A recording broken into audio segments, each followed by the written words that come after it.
Naalala ko nung ako'y 80s, 90s. Isang kotse lang kami ni Douglas Quijano, yung manager ko, Joey Marquez, Richard Gomez, at ako.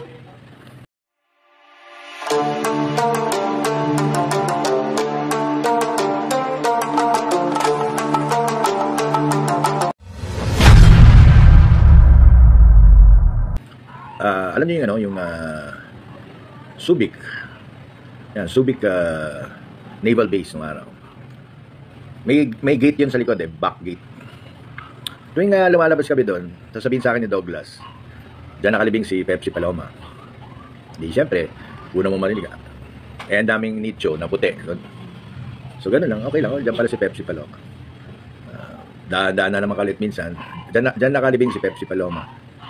Tatlo, diyan nakalibing si Pepsi. Iba-ibang date to Hanggang sa isang beses, siguro mga 7 beses niya sinabi. Sabi ko, Dogs, alam ko diyan nakalibing si Pepsi Paloma. Paulit-ulit mo nang sinasabi, ilang beses mo nang sinabi.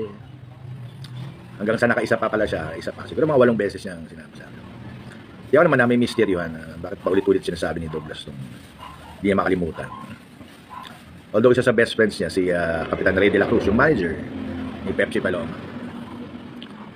Pag ako may trabaho, dadaan ako doon, yung kasama ko naman ang sasabihan ko, diyan nakalibing si Pepsi Paloma. Siguro mga 2-3 beses yung sino naman kasama ko, diyan nakalibing. Siguro hindi ko na maalala yung huli.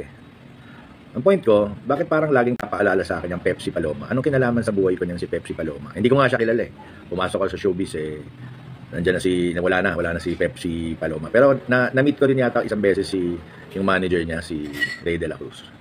Pero yun nga, kanina nagmumuni-muni ako. Sabi ko, may meaning ba to? May meaning ba na tuwing dadaan ako doon may nagpapaalala sa akin tungkol kay Pepsi Paloma? Meron bang gustong sabihin sa akin si Pepsi Paloma? Parang ganun. O may paramdam ba siya? Hindi ko alam. Pero yun lang, naikwento ko lang sa inyo na medyo weird na lagi na pinapaalala sa akin dati na dyan nakalibing si Pepsi Paloma. Dyan yan sa Olonga po.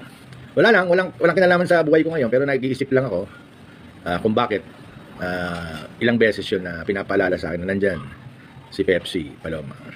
Walang malisyo, walang malisya. Naikwento ko lang. Doon, sa mga hindi nakakalam, doon po siya, doon sa, may cemetery doon puro puti, pataas nga Kaya kahit gusto kong bisitahin siya, hindi pwede, mataas hindi ko alam saan doon. Tsaka marami nakalibing. Yun lang, God bless her soul. Kung ano man nangyari sa kanya, sana inaalagaan siya ngayon ng Panginoon. At sana naka-rest in peace na siya. Si Miss Pepsi Paloma.